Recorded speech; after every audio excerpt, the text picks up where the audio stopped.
Herkese tekrardan merhabalar. Ben Huri. Huri Metek Mutfak'ta kanalıma mutfağıma hoş geldiniz. Fırın kullanmadan kısa sürede hazırlayabileceğiniz yalancı profiterol tarifi vermek istiyorum. Yapımı o kadar kolay ki herkes kolaylıkla yapabilir. Tarifimize kremamızı hazırlayarak hemen başlayalım. 1 çay bardağı toz şeker, 2 yemek kaşığı un, 2 yemek kaşığı nişasta, 2 su bardağı soğuk süt, 1 adet yumurta sarısı. Tüm malzemeyi homojen olana kadar karıştıralım. Ocağın üzerine alarak sürekli karıştırarak kıvamlı bir muhallebi hazırlayalım. Kıvam alan muhallebin altını kapattıktan sonra 1 yemek kaşığı tereyağı, 1 paket vanilya ekleyelim. Tereyağı eriyene kadar karıştıralım. Daha sonra soğuması için kenara alalım.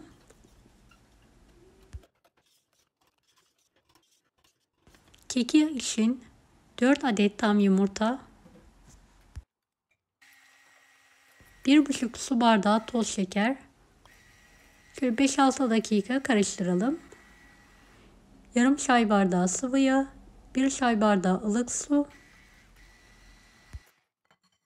2 su bardağı un, yarım paket kabartma tozu, 1 paket vanilya, 1 paket kakao ekleyelim. Tüm malzemeyi homojen olana kadar karıştıralım.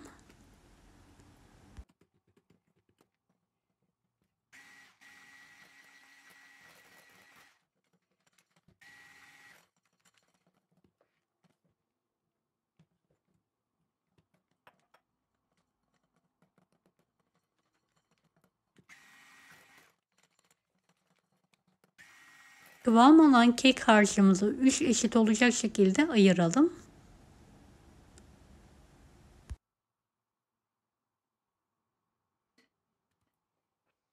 Önceden ısıttığımız tavayı çok az yağ ile yağlayalım.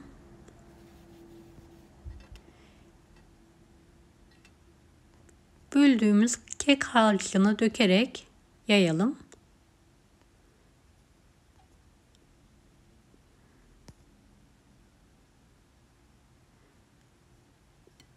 Kısık ateşte arkalı önlü olacak şekilde pişirmeyi bırakalım. Evet, üzeri kabuk bağladıktan sonra ters çevirelim. Diğer tarafı da pişirmeye devam edelim.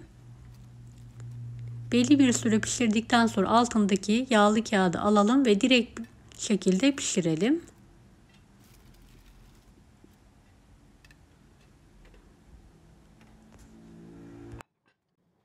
Evet, pişen kekimizi servis tabağına alarak soğutmaya bırakalım. İkinci kek harcımızı da aynı tavaya dökerek kısık ateşte pişirmeye devam edelim.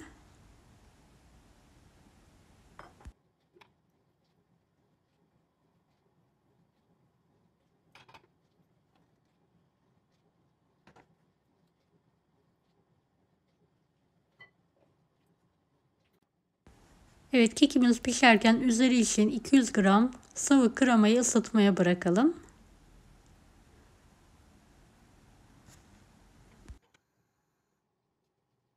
Kremaya 100 gram bitter çikolata ekleyelim. Sürekli karıştırarak eritelim.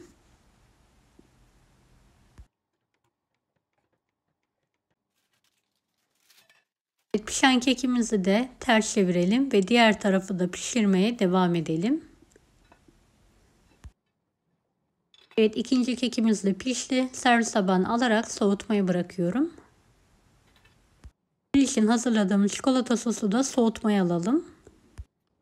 Soğuk kremamızı üzerine 1 paket toz krem şanti ekleyerek mikser yardımıyla köpük köpük olana kadar karıştıralım.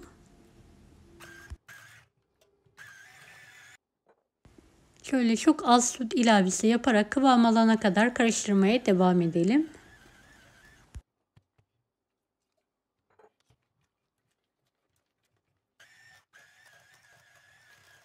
Kıvam alan kremamızı sıkma poşetine alarak hazırlayalım.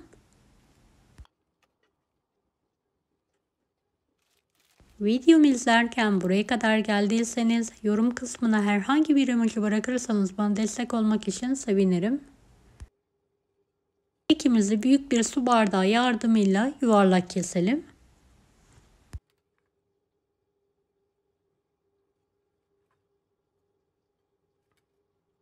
Kek parçalarını da mutfak robotunun içine alalım.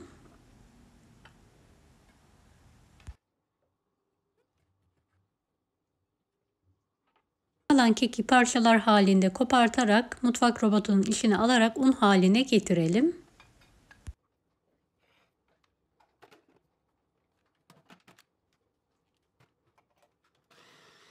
Geniş bir kabın içine alalım.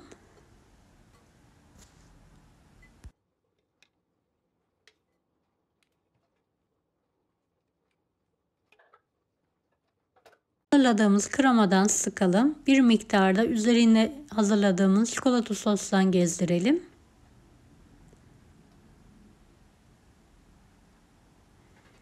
Elimizle toparlanana kadar yoğuralım.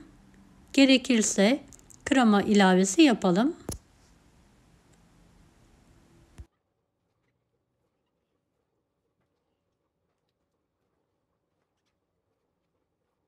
Evet, hazırladığımız hamurdan misket şeklinde kopartarak yuvarlayalım.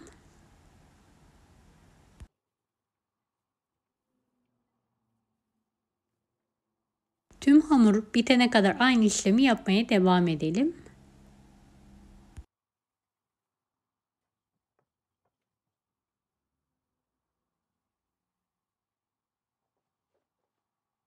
Kek parçalarını arkalı önlü olacak şekilde süt yardımıyla ıslatalım.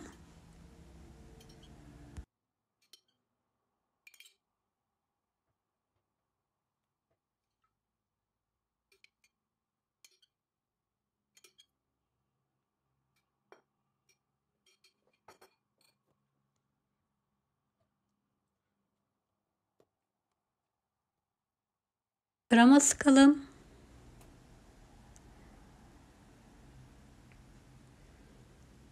Ve videodaki gibi hazırlamaya devam edelim.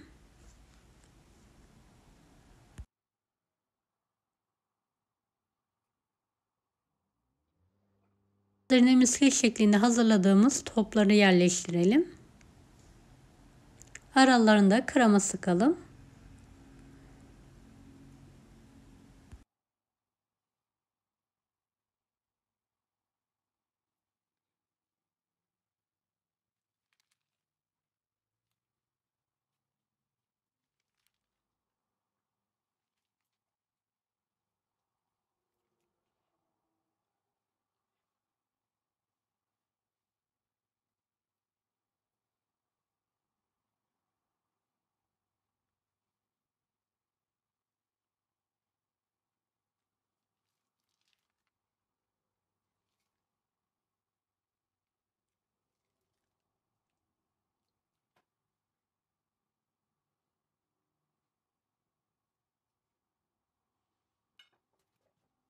Evet, hazırladığımız ganajı her tarafına gelecek şekilde dökerek kaplayalım.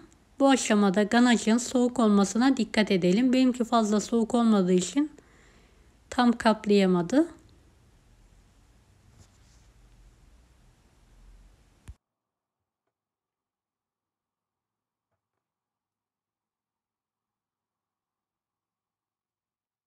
Kenarlarını fındık veya Antep fıstığıyla mantolama yapalım. Daha sonra servis tabağına alalım.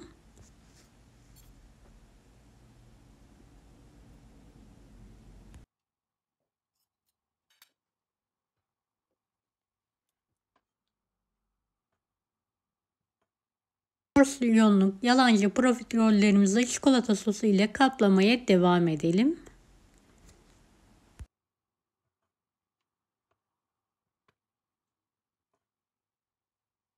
Ganaj yerine hazır çikolata sosu veya puding de kullanabilirsiniz.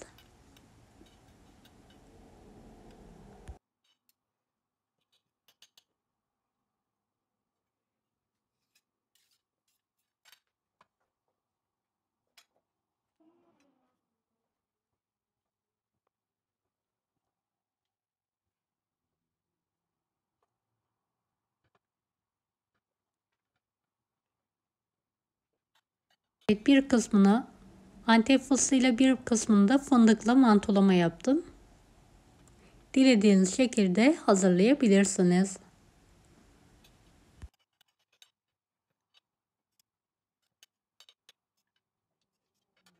Ve son pastamı da hazırladıktan sonra buzdolabına kaldırıyorum. Ve çikolatası donana kadar bekletiyorum.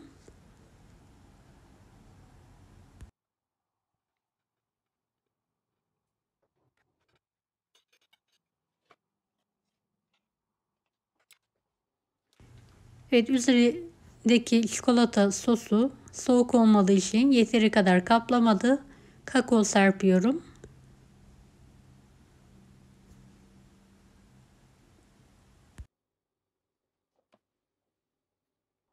Evet, yalancı profiterollerimiz yemeğe ve ikrama hazır. Şöyle bir tanesini bölerek işini yakından sizlere göstermek istiyorum.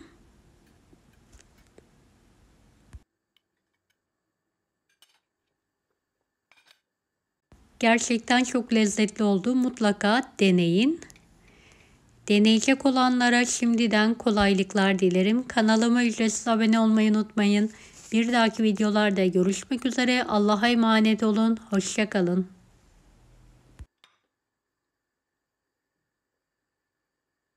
Daha farklı tarifler için bunları da izlemeyi unutmayınız.